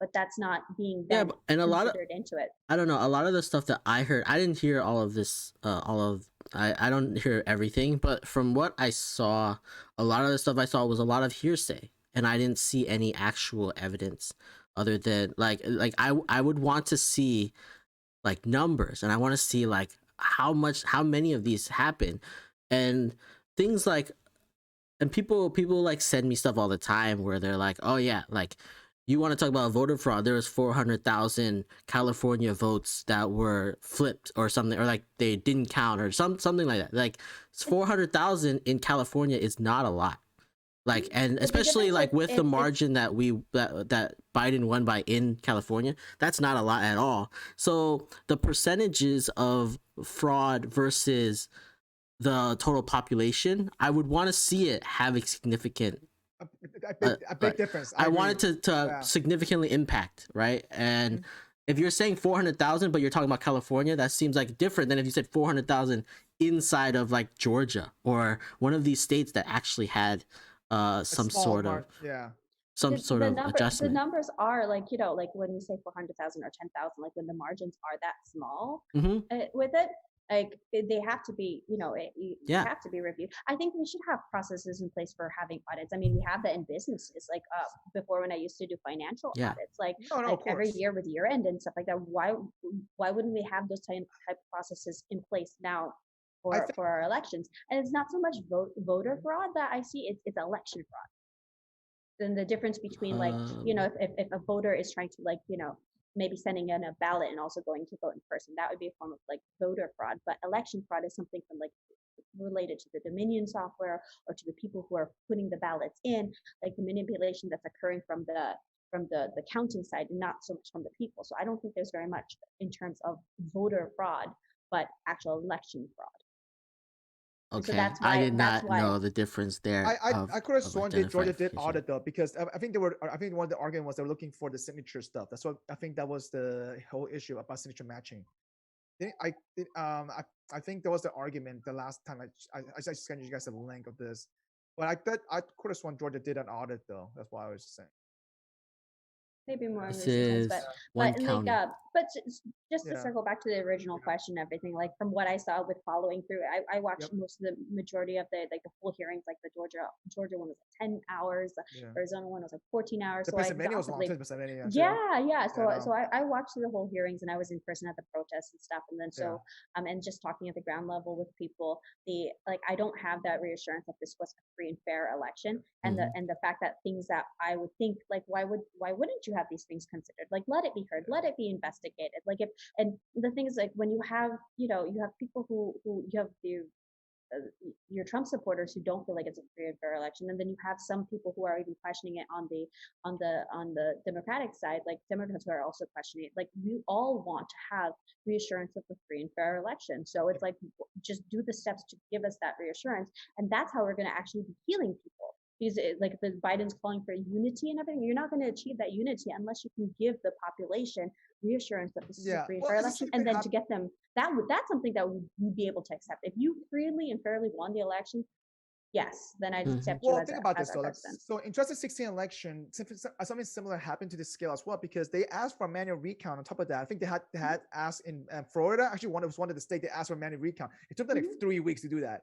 And then the same thing happened in Nevada and I think Pennsylvania again, because they were surprised how Pennsylvania went red, you know, like at that year, 2016. And so they demanded, they were saying the same exact thing. They demanded for that recount. They demanded like, what was it that caused Michigan to do the recount again as well? Like, it cost them a tons of money to get that officially, you know, because a lot of folks were like, oh, Trump probably stole this election in a way. But I see where you're going with that, because it's now the size a little flip, and they're like, hey, you know what? Be more transparent about it. Let's, you know, actually to actually, you know, showcase the audit in a sense, right? be honest, a lot of stuff, this stuff could have been avoided if they done the process right in place. But this goes back to what Joyce statement in the beginning, right? Like, hey, this is a national election. Why can't it be standardized across different states, same exact thing that way? And I think the system needs to evolve. I think they can do their separate, but we should have some sort of audit that's cross the entire country. So like, like we have some sort of auditors who are going around to every state and doing the same process of auditing and identify, and like, so we can have assurance not that this is all independent going audits, that it's different for every single state. Yeah. I mean, I think that makes sense. And that varies per county, by the way. Yeah, it's even in the county level. Don't forget about the county level as well. So yeah, I agree. So going back to you, where you saying, so for you, that you will look at the candidate, not necessarily the party, then going forward. Yeah. Okay. Yeah, to always evaluate on the person. And I think, if it does come down to it that it's not Trump being inaugurated on January 20th, like I full faith that he's going to run again in 4 years. So you think so? I feel like he's tired, to be honest. That man has so much energy for anyone. It's unbelievable. And the thing is, he's only going to be 2 years older than Biden is now. That's true. I'm not talking about the age. I'm just saying. You can tell. But like, we already are saying that these guys are too old. Why would we want them to be? Yeah, don't we want as long as his brain's sharp, I'm good. But Tara, don't you want some new fresh blood that represents you better with higher energy, though? In a sense, like. I don't know about high energy. Trump is pretty high energy. He's high energy. Like the days before November 4th, he was doing like 10 rallies in a day across multiple states. I was like, I don't think even at my young age I could have the energy for that. So he's a machine. So I'm not worried about his energy levels. I'm not worried about like his IQ sharpness. So it doesn't bother me. So I guess for me, in a sense, I want new blood. I want to see new faces. I want to see. I see him as new blood because he's not a politician. He's a businessman, and so he's never been a career. We're gonna see more of that, though. We're gonna see more than not typical. I like that. I mean, all three of us should be going for it. So actually, that leads me to the next question, though. Have you ever thought about running for local office? Though I'm just curious. I have. I'm actually a political science major from my undergrad, and I had so you thought about it? That crossed your mind? Yeah. I had considered going through like the political route, going to law school before, and I went a different route from that, but somehow life's kind of pulling me back into it. So because I do care a lot about community and society, and so with activism and putting voices out there and representing people, and also like with my own family's background coming from with the understanding of communism as we do, I like to be watching out for the trends that I am seeing here. So I always say Stephanie Murphy, and she's my congressional that's right. My congresswoman, I'm like, Stephanie Murphy, I'm coming after you. I think she's on the Democrat side of things, I think. Yeah, correct. Yeah. I mean, she's done a good job putting herself out there, though, because I remember first time hearing about her, I had no idea who she was and stuff. But I think in terms of, overall, though, I feel like in order to actually make some kind of change, you have to do it within. You have to, that's what I feel like. You can pressure the people to do whatever they want. I just feel like either you're rich or powerful, or you do it within somehow. But like, I feel like there's no incentive to change within. Well, correct. Once you get there, once you get to that level, you're like, why do I want to change? I spent, and all of them are like, I spent 60 years to get here. I'm not gonna I'm not gonna let it go now, right? I think for me, I want fresh blood, but I want fresh non-legal blood. Like I don't want these lawyers to come in here and do all this legalese shit, and then I don't know what's going on. Nobody knows. They're gonna draft up 100-page bill and then say you have 24 hours to read this and vote on it tomorrow. How does anybody do that? I don't know how anyone could even if you were a great lawyer, there's no way you can read through it all, and they just add in all this stupid shit. Like if last time we talked about like if we were president, what we would do. If I was president, I would make every bill 2 pages. You have to have it all in 2 pages, or else it's not going to get through. I mean, they have a summary of that. I don't want a summary. I want the entire thing in 2 pages because I don't want you adding in all this stupid little shit. Like I don't care. I want to know what the details are. Try to be bipartisan, okay? Both sides. You can be bipartisan in 2 pages, all right? Screw it. That's true. We gotta just keep it simple, stupid. Yeah. Like, but keep it to be simple. honest though, I mean, I don't. Certain things are just not black and white. It's just not. Mhm. Some things are just not black and white, and I think that's the time and place for that. I do think that the government needs to change to be more efficient to a Yeah. certain degree. I mean, I think we're all asking for that. I mean, you saw that with the stimulus check. They passed that stimulus package. It took them how long to get a check out there through the IRS, and they asked the IRS to do it, which they were not competent to do because they had no enough people. They didn't have the technology. They just didn't have the process to do that in the first place.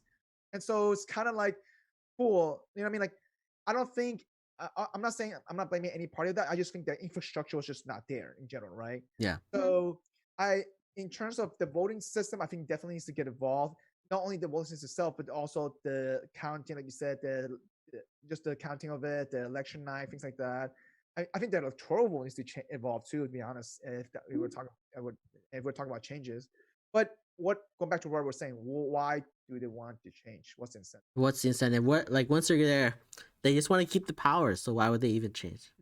That's true, because like that's why we're not seeing a rise of, like, multi-party systems and everything. Like I said, my views are not necessarily represented in either Democrat or Republican, but like for a third party system to truly rise to have any ground in everything, like both parties are going to have to allow for the dispersion of power. Yep. And so, I don't necessarily see that happening because people want to hold on to the power that they have. But that's why, people who are not your typical politicians should be, just regular people who care. Yeah. Who care a lot, like us. Like we're around running podcasts and trying to get, opinions out there and discussions and get people talking and stuff. We care. And so for that to be a calling and to step up. Like this is important though, because absolutely. Because ultimately, to be honest with you, like I didn't know you before even the first episode, right? So, but I knew that you supported Trump. But for me, like I would even curious what your background story was. I learned a lot from you. Hopefully, you learned from us as well. Absolutely. And I feel like having conversation kind of like this is important, just having that, but not being judged and shut down by it though. That's the thing. Yeah. Because once you shut down and you're not open, you have to keep your mind open to ideas. And the thing is, like, when you're open-minded about it, it's like you can listen to stuff that it's not about changing your mind. It's about like learning and seeing things from the other person's eyes. And the thing is, if you're willing to engage in those conversations, you're more secure about where you stand. Because like I feel like people who are not willing to talk about it, it's because maybe they're so frail and fragile in the way they think that or they don't afraid have that their their own mind's going to be research changed. enough, or they don't have their own research enough that okay, this is my true stance, right? Mm. But also I feel like this, if you're in a little bubble, this may break you out of your bubble. You're like, okay, wow, I could have been misinformed, or I could have. Yeah. So like always being open to new information.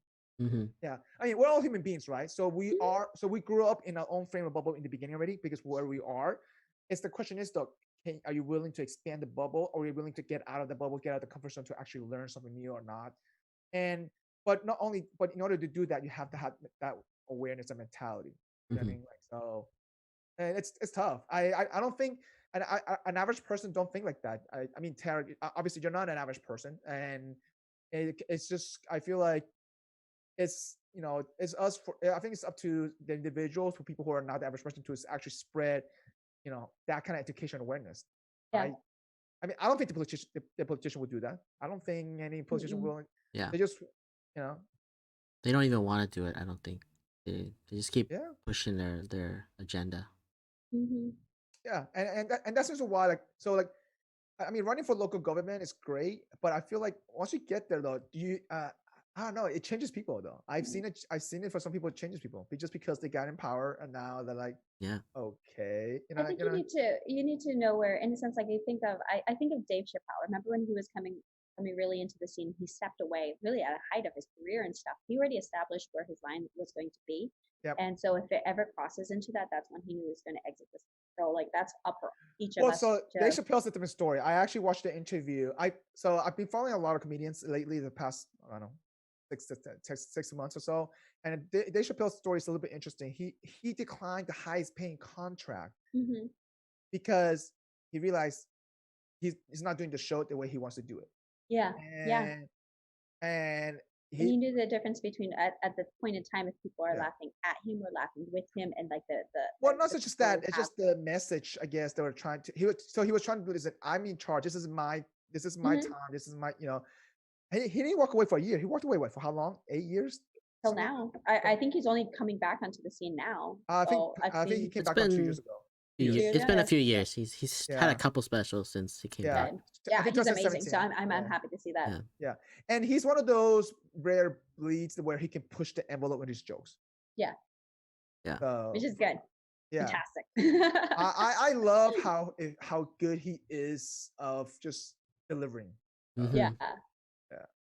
But you're right though. I mean, overall, I just wanted to, we wanted to catch up with you in a sense that, because I feel like you're definitely, especially this year, it's something crazy for you. Like you literally flipped the switch and you went all out, Still alive. I didn't see it coming, guys. I didn't see that you're still alive. I didn't see it coming in for my own life, because I was just like living my little Floridian life in quarantine and just watching the news, watching everything happening. But when I started paying attention, I realized where I care and where where my values are the same. It's just the Does your dad call you every day?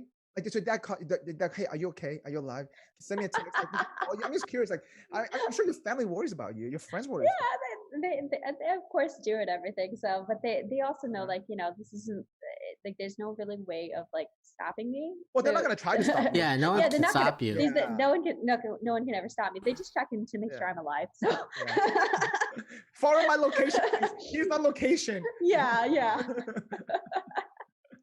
So my dad, he'll call me and he won't ask me like if I'm okay or anything. He'll call me and talk about like regular stuff. Like he knows if he's talking to me, I'm clearly okay. Yeah. Gotcha. That's true. Yeah. I don't know. If I did this and I told this to my parents would just freak out. They're the typical Asian parents where like freak out about everything. To be honest. My mom's my mom's a liberal, so she doesn't even look at anything that I have out there. So she's I don't think. Wait, she doesn't really? I don't think she has any idea about it. So hey, Mom, shout out if you ever watch this. Hey, Mom. The funny thing is, beforehand, like when I was at home, I was just doing simple videos like going out to like Disney Springs. I got kicked out of Disney Springs the first time, and then we got kicked out of a couple other places. So my mom would hear like my father and I talking about me getting kicked out. My dad's like, oh, like whatever with that. And my mom jumped in one time. Typical Tara stuff. She goes, it's because you're provocative. I was talking about online censorship, and she's like, well, you deserve it. And like, Mom, wow. do you even know like what I? My mom's my biggest critic in terms of like all you liberals are out there. Don't worry, my mother is my biggest like liberal. But let me ask you this, Tara. Though, are you provocative though? Do you think you are? I'm just wondering. So leading up to that, she hears me that I got censored. She doesn't know what I got censored about. She just tells me I deserve it. Right. And so I'm like, oh, so you're for the censorship of information, Mom? And she goes, I know you. You're provocative. I know you. I know you. You're provocative. And I go, Mom, I'm not doing anything that's provocative. I mean, like, what's provocative on my page? And she goes, Ivanka 2024. I posted Ivanka 2024. I'm like, okay, don't you mean hashtag Ivanka 2024, mother? And then I go, what else is provocative? She's like, the picture of the screaming lady, Kimberly Guilford, when she was, because I posted saying that, oh, she's my inner voice. So this is before I'm doing anything. This is before I'm in DC, before anything. And she's just telling me like, I know you. You're provocative. A mother knows her own child. You're provocative. And so like I posted another thing about like my mom probably thinks I'm like with like burning stuff up. Like what I'm really doing is wearing a shirt that says it's okay to be white and taking pictures of families. and then but so like what my mom thinks I'm doing versus like and that's like reality. Hell in the background. And what I'm actually doing, family photos with with people. But so she's like, you're provocative, like a mother knows her child. And so in a sense, like when I started kind of going out into the real world, I was like, in a sense, I kind of got permission because she did tell me I was provocative. So I'm like, I'm just being me. I have no idea how to be anybody else. Mom, you said I was provocative. I'm just proving you right. I'm just proving you right, Mom. I'm just proving what you're saying. No, but for the all joke aside, do you think you are though? I'm just wondering from your own personal don't see, perspective. honestly, I don't see myself as provocative. I see Okay. like, to me, this is like normal. But I guess everybody has different definitions of normal. I don't think Of it's course. voicing your Different like, tonnage levels, I guess you could say. You know? yeah, like I'm vocal about my beliefs, but to me that's not being provocative. I think that everybody should be vocal about their beliefs. Like I don't believe in like polite dinner conversation not to be about politics or religion, because I think everybody should be contributing to discourse and learning from each other, and Yeah. there's no need to, in a sense, become heated about it. Mhm. And like, but when it Well, when it some people just can't there's other handle it, people. and I think that's the reason why they say, you know what, we don't want to handle the drama. Some people just cannot handle that, and Yeah, they don't want to ruin the and then vibe. I guess they don't want to ruin the vibe. they call me provocative because I'm willing to talk about it. And often, like when I'm talking about it, I'm all smiles. I'm like polite about it. I'm like, like when the Antifa girls like, you took our sign down. I'm like, here, do you want it back? I saw that. You gave it back the sign. She Give was back the sign so though. mad. Yeah. She's like, you didn't rip it up. You could have ripped it up though. Yeah, she's like, I oh, was like, thanks. did you want this? Here you go. Like, thanks, I'll And then- take this. Yeah, it's just like you're not welcome here. And I go, well, that's the beauty of America. I don't have to be welcomed here because I can stand here if I want. You can stand here if you want. We all can stand here if we want. But it's when they're trying to like. Should have push offered me. a hug. You should have offered her a hug. During COVID, oh my god, she would die. Hey, Tara doesn't care, you know. She's out there already. She's already out there, you know.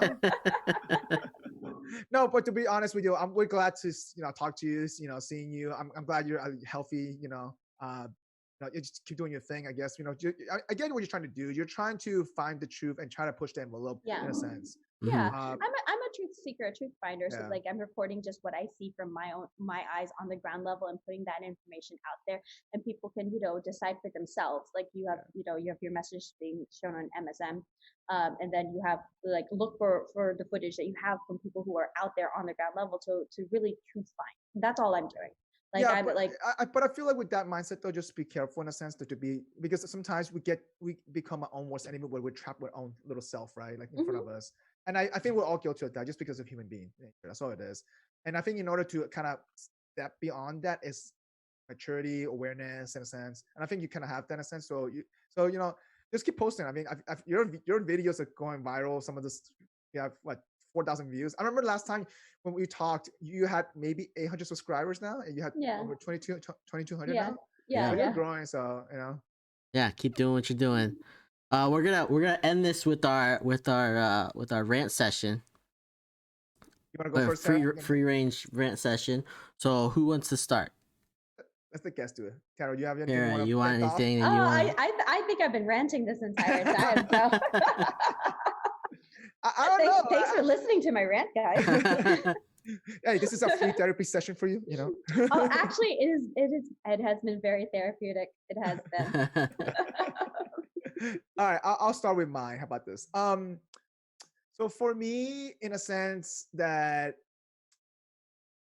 it's okay. It's not more like a rant. It's more like a long term, like just relief in a sense. Okay, so 2020 has been definitely crazy in a sense. And I mean, a lot of people are just ups and downs for a lot of people's, and it's definitely and I still feel like, I don't know, for some reason it's more like this is just the beginning of something. I don't know why.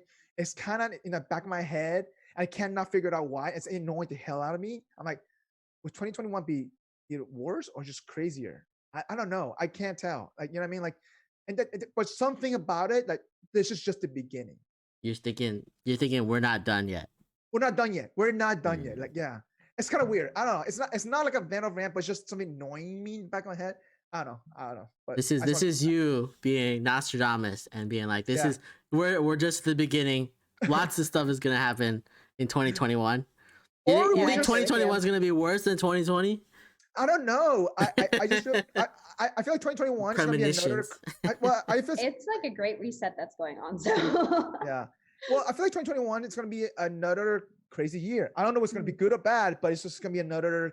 Or we're becoming more adult and we're becoming more aware of the current event situation, right? That could be it too. I don't know. So, how about you, Robert? So for me, I'm gonna send you guys this because so YouTube Premium decided. So I have like YouTube Music or whatever, like I'm signed up to no ads, all that stuff. Yeah, for no ads and all that stuff. But they they give you like some data on like the stuff that you're watching and like your hours. Yeah. This is so they just switched from YouTube Music to YouTube Premium, or from Google Music to YouTube Premium in July, right? So this is just data from July to now, and it says I've watched 640 hours of ad-free music. Okay. And I'm just thinking like 640 hours. That's a long time. That's a lot of hours to be on YouTube. YouTube 10-minute videos. That's what it is, right? Wait, does it count a podcast though? You watch it on a podcast? I forget. No, I watch it on our locally. gluten-free account, right? Like I watch that on our own personal account. This is my personal account where I watch everything else. 640 hours since it's only half the year. I don't know. I calculated out. It's like 4 hours a day, which is very in line with what is normal. Like normally I get off work, turn on YouTube. I have over 1,000 subscriptions of. You do watch a lot of other podcasts as well, and you do watch a lot of. I just watch so much YouTube reviews. You watch a lot of reviews. I watch like I have people that I will religiously watch no matter what video they post, right? So it's. I don't know. It's a lot of hours, but it makes sense that I spend 4 hours a day watching videos, and that's not including, like Netflix or Hulu or anything else. That's just YouTube, and I'm like looking at this, and I'm like, you know what? Like, this is 4 hours a day. I'm pretty sure when I like before this, I've been watching YouTube since college, right? And there was days where I would watch 8 hours of YouTube a day. And just like one after when Call of Duty was out, when like that was really big, like Call of Duty videos and Minecraft videos were big. I watched all of that. So like I'm looking at this, I'm like, man, I've spent so much time on YouTube. So this is nothing for you. No, but I'm just saying, like, how many like this is just half a year, and it's not even like the most I've ever watched YouTube. How many hours in total of YouTube have I watched? And it's I'm scared to even go calculate that number because it seems like a lot. I think I've learned more from YouTube than I ever did for my like 2 masters and everything. Like, you think so? I think so, because of the YouTube. In a sense, like if YouTube was more of a thing for me 10 years ago, like if there's anything I need to do, I just YouTube a tutorial. Yeah, and that's true. There's so much information that's out there, and then I like it being, from different perspectives. So I think YouTube has been an excellent educational source. So like when you say the hours that you've been spending on YouTube, I doubt they're wasted time, Robert. I don't know if all of those channels that I follow are educational at all. There's a lot of just like watching Call of Duty and watching Minecraft. That's not educational. It's just entertainment. I was trying to defend you. Yeah, but there are a lot of videos. Like if you watch someone like Mark Rober on YouTube, he posts one video a month. Yep. And he's good though. He is amazing. He just posted out his every December now. He's posted up a glitter video where he makes a glitter bomb because people keep stealing packages. So he made a glitter bomb so when people open it, it sprays glitter. It's been like 3-4 years in a row now, right? 3 years in a row. Sprays glitter, fart sound. Fart smell. Like it smells really bad, right? Yeah. And then he has like GPS on it so he knows where all of them are. But like he's an amazing creator if anybody wants a YouTube channel, because obviously I'm an expert at YouTube creators, right? Like who's the people to watch? Mark Rober is like my favorite guy. Yeah, he's a former engineer at NASA, so okay. Yeah, he's definitely a good one to follow through though. But yeah, no, what I was saying though, like Robert, like in a sense, like I remember I agree with Tiara because I've learned a lot. For example, like Excel. Excel is fun channel. I learned a lot from Excel. Just watch Excel. Really? That guy makes Excel entertaining. Let me tell you. I've never watched this guy. Excel could be a talent in itself for a pageantry competition. It's like, all right, guys, I'm going to create this quantitative model for you. I think 640 hours is definitely a little bit under for you for sure. I know you watch like 5-hour podcasts a day sometimes. Oh yeah, there's a couple podcasts that are 4 hours at a Easily, time. you know? Yeah, so I watch those from start to finish. So that's 5 hours out of the 20 something hours a week. It's just that podcast.